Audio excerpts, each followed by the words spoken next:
Et salut à tous, c'est Linko. J'espère que vous allez bien. On commence cette petite vidéo avec des petites séquences nourrissage. Et comme d'habitude, mes petites préférées, les Camponotus rufipes. Alors, c'est vraiment des morphales très agressives. Je donne encore du fraîchement tué, pas trop de vivant pour l'instant. En tout cas, avec les mouches déjà rien qu'à sommer, ça part très vite. Ça part très vite dans le nid. Donc ça me permet un peu de libérer le tube et de vous montrer un peu le couvain qui évolue encore. Donc la gine est bien cachée sur la droite dans la partie sombre avec son major. Et comme vous voyez, il y a quand même encore pas mal de cocons et de couvains. Qui promet pour une fin d'année encore plutôt pas mal.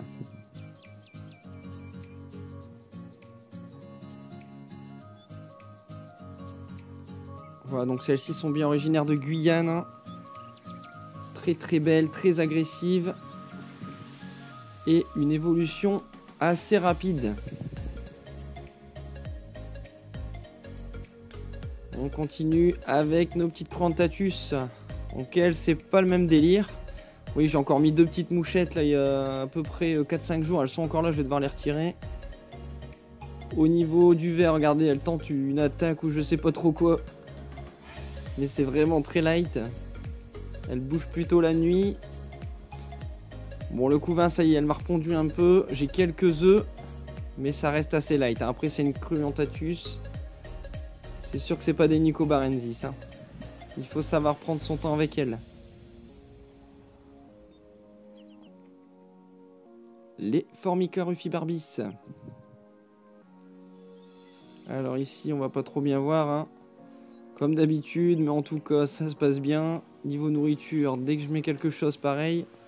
Donc là, ça vient juste d'être posé. Hein, donc il y en a déjà une qui est venue fourrager. Les copines vont pas tarder à arriver. Allez, on passe aux plus vieilles de mes fourmis. Les Camponotus, n'importe quoi. Les Messor capitatus.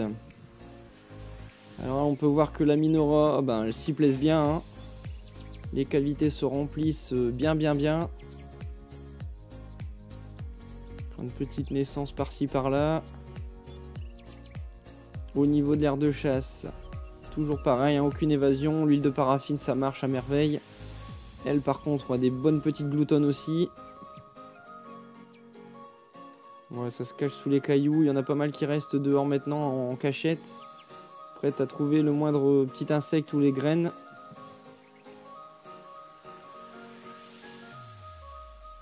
Au niveau des Prenolepis nitens, les fausses peaux de miel. Pareil, ça se passe plutôt bien. Ça fourrage très peu chez elle. Hein. On dirait vraiment des Lassus SP jaunes. Par contre, on peut voir en bout qu'il y a une belle grappe. Elle m'a repondu un peu. Et qu'elle se nourrit. Ça, on peut voir leur gastre qui est vraiment gonflé au max. Et chez fausses peaux de miel. Un super plaisir à regarder. Les Camponotus maculatus. Le nid building, c'est parti pour elle. Ça y est, j'ai plus de cocon. Les naissances se sont faites dedans. Il y a encore une ponte au fond là. Elle est bien cachée, mais on peut voir des petits œufs jaunes. Et pareil, hein, étant une petite fondation, là, même si je mets à manger, j'ai même la gine qui sort parfois. En tout cas, ça se passe plutôt bien. Au niveau des Fetchenkoi. Alors désolé, ça va trembler un peu, je les filme de loin. Pareil, hein, regardez ici, tout se passe bien. Un beau couvain. Enfin, j'ai trouvé la bonne gine Fetchenkoi. Les petites ouvrières ici se baladent. Donc avec le fond noir, ça rend super bien. Dans la DC, toujours une ou deux qui fourragent.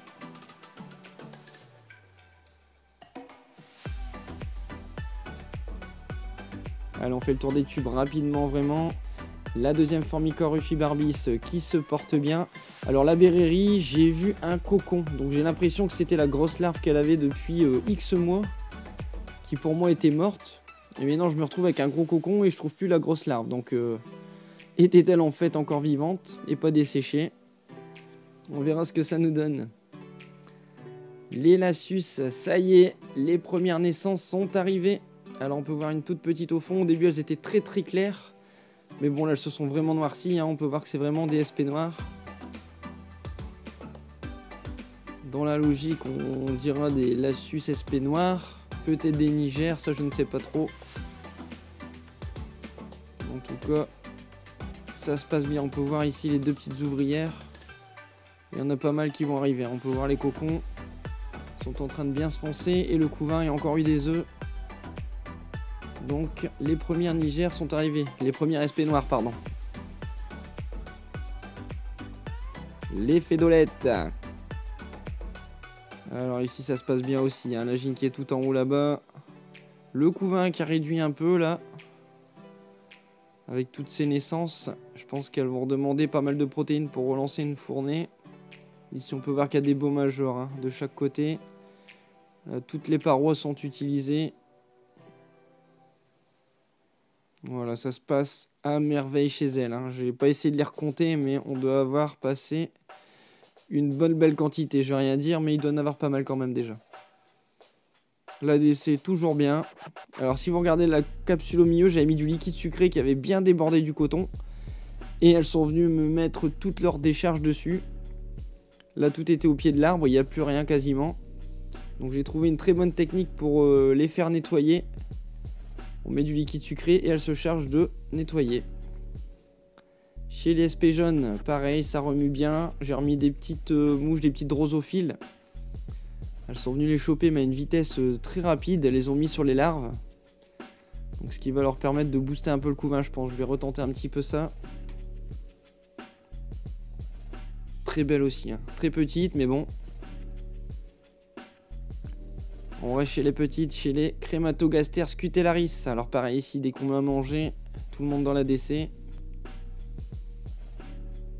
Au niveau du nid, des cavités, ça se passe plutôt bien aussi. On peut voir encore un beau couvain. Donc on a passé facile la cinquantaine, hein. J'ai pas redénombré. Je vais essayer de faire une petite checklist avec la comptabilisation.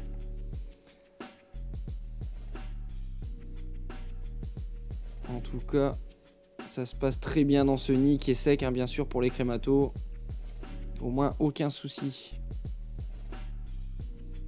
Voilà, deuxième cavité, on voit encore des œufs. Madame Lagine est entre les deux, dans la paroi qui passe entre les deux.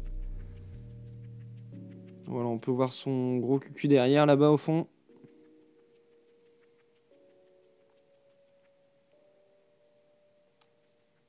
Allez, on passe aux monstrueuses Camponotus nicobarensis. Alors, si vous débutez avec elle, c'est le kiff. Bon, par contre, on est vite envahi, hein, mais en tout cas, ça permet de prendre du plaisir dès le début. Pour ceux qui ne sont pas patients, en tout cas, regardez ça. Fondation qui est arrivée chez moi avec 2 ou 3 ouvrières début de cette année. Et je remplis. J'ai ouvert 2 parties de la Quadricity déjà. Faut voir qu'il y a masse couvain, des œufs de partout. Elles pondent vraiment tous les jours. Et en haut, la cavité avec les cocons. Alors la gêne est en plein milieu. Et les cocons, les salent vraiment ici. Ça grouille de partout, ça fait plaisir. Je rappelle qu'elles sont pas chauffées, hein, pas besoin vu la vitesse. Enfin par rapport à moi j'en ai assez, donc pas besoin de les chauffer. On reste dans les 23-24 degrés je pense.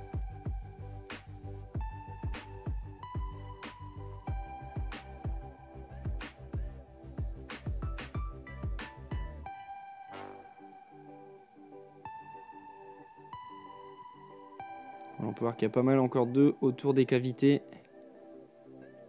Ici pareil, des petits cristaux partout. Allez, on termine avec les Opistopsis, les Strobes. Alors tout se passe bien, toujours 3 qui font le guet à peu près au niveau de l'entrée du tube. Et comme vous pouvez voir, ça se passe à merveille pour elles. Hein. Là c'est parti. Encore un beau couvain de malades et on est arrivé à la vingtaine d'ouvrières déjà. Mon objectif c'était d'en avoir une petite dizaine on va dire. Mais là c'est bien plus que rempli. Très satisfait de celle-ci. Elles sont magnifiques. Et sur ce, je vous souhaite une bonne soirée à tous, un bon week-end. Et à plus. Tchou!